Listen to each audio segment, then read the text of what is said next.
था तो मेरे को इस रास्ते से पैदल चलना है।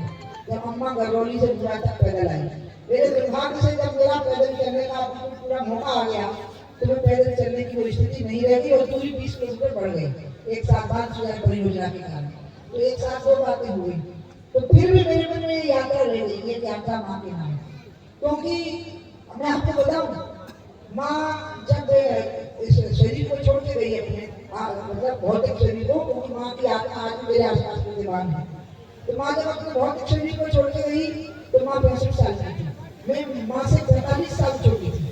मैं माँ की आखिरी संतान थी और मैं अपने बड़े भाई से जो ठीक मुझसे बड़े हैं अमित सिंह जी, उनसे 10 साल छोटी थी।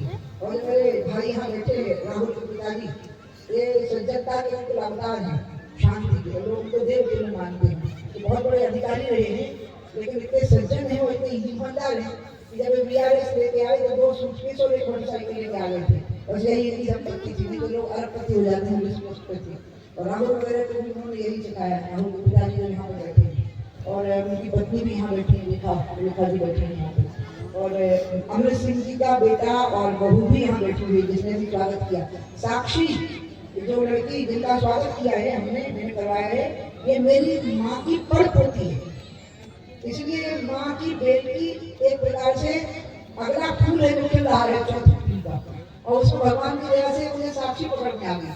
तो मैंने उन लड़कों को आगे मैंने बोला, साक्षी को आगे खड़ा किया, दीपक भी साथ में जलवाया, साक्षी दीपक जलाएगी और साक्षी परिवार की दूध जलाएगी, क्योंकि महिलाओं में ही ये शक्ति होती है। मेरी माँ जब जन्मी है तो तुमने हिसाब लगाया था, वो 1915 में जन्मी है। माँ का जन्म 1915 में हुआ, तो 1915 में हुआ तभी ना 1981 में 65 वर्ष की हो गई थी।